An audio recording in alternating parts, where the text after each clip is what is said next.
안녕하세요. 오늘은 기독교에서 정말 중요한 의식이죠. 바로 성례에 대해 한번 이야기해 보려고 합니다. 이 신성한 행위들이 도대체 뭘 의미하는 건지 지금부터 저랑 같이 한번 파헤쳐 보시죠. 자, 그럼 바로 핵심 질문부터 던져볼게요. 우리 주변에서 너무나 쉽게 볼 수 있는 이 물, 빵, 그리고 포도주. 대체 이게 뭐길래 어떻게 그냥 평범한 물질을 넘어서 아주 깊은 영적인 의미를 갖게 되는 걸까요? 네, 바로 이 질문이 오늘 우리가 파고들 이야기의 가장 중심에 있습니다. 우선 기본 개념부터 딱 잡고 가야겠죠? 성례라는 건 신학적으로 이렇게 정의해요. 보이지 않는 은혜에 보이는 표징. 이게 무슨 말이냐면요. 그러니까 눈에는 보이지 않는 하나님의 약속 같은 거 있잖아요. 그걸 우리가 직접 보고 또 만지면서 경험할 수 있게 만든 그런 특별한 의식이라는 뜻입니다. 자, 그럼 첫 번째 섹션으로 넘어가 볼까요? 여기서는 이 의식들이 왜 필요한가 그 근본적인 이유를 한번 들여다볼게요. 아니 그냥 말로만 약속하면 되지 왜 굳이 이렇게 눈에 보이는 행동까지 하는 걸까요? 오늘 우리가 살펴볼 자료에 따르면요. 그 답이 참 놀랍도록 인간적입니다. 그건 바로 우리 믿음이라는 게 때로는 약해질 수 있기 때문이라는 거예요. 그쵸? 성례는 바로 이렇게 흔들리기 쉬운 우리 마음을 꽉 붙들어주기 위해서 하나님이 마련해 두신 일종의 지원 시스템 같은 거라고 볼 수 있습니다. 바로 이 문장이 핵심을 정확하게 짚어주고 있는데요. 성례는 우리 오감, 즉 감각으로 직접 느낄 수 있는 표지들을 사용하거든요. 왜냐고요? 구원의 확실성이라는 거 사실 좀 추상적이잖아요. 바로 그 추상적인 약속을 우리 마음에 그냥 쾅 하고 도장을 찍듯이 아주 확실하게 새겨주기 위해서라는 겁니다. 이 비유 정말 기가 막히지 않나요?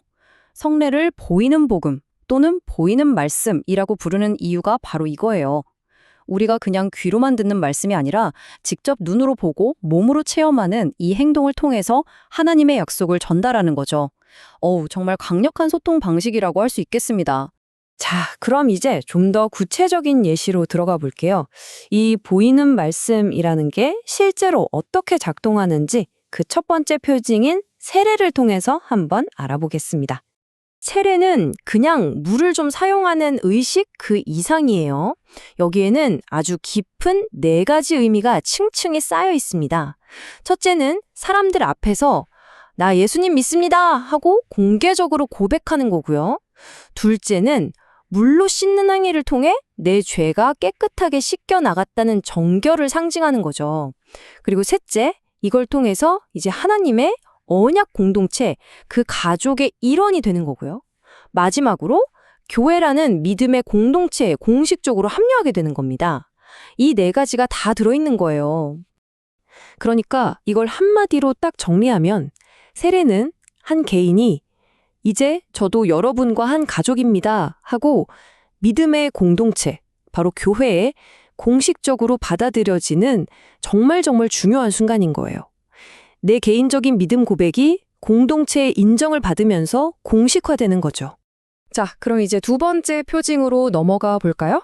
바로 성찬, 다른 말로는 주의 만찬이라고도 하죠. 과연 이 의식은 우리에게 또 어떤 보이는 말씀을 들려줄까요?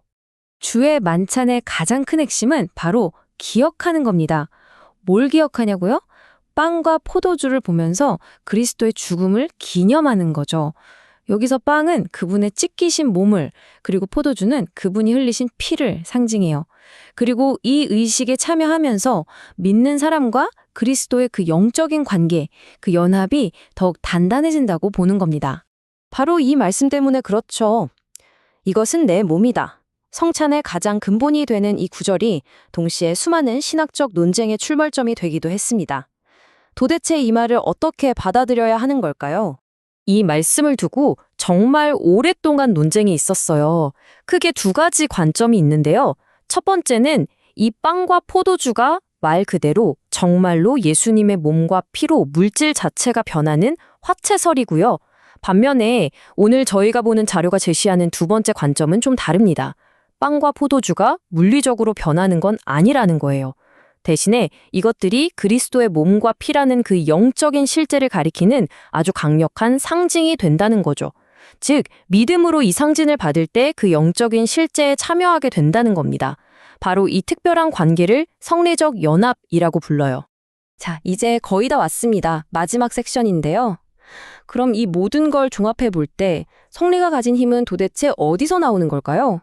정말로 이 물이나 빵 자체에 무슨 마법 같은 신비한 힘이 들어있는 걸까요? 여기에 대해서 자료는 아주 명확하게 선을 긋습니다. 성리의 힘은요, 사용되는 그 물건 자체, 그러니까 물, 빵, 포도주에 무슨 마법처럼 깃들어 있는 게 절대 아니라는 겁니다. 그럼 진짜 힘은 어디서 나오냐?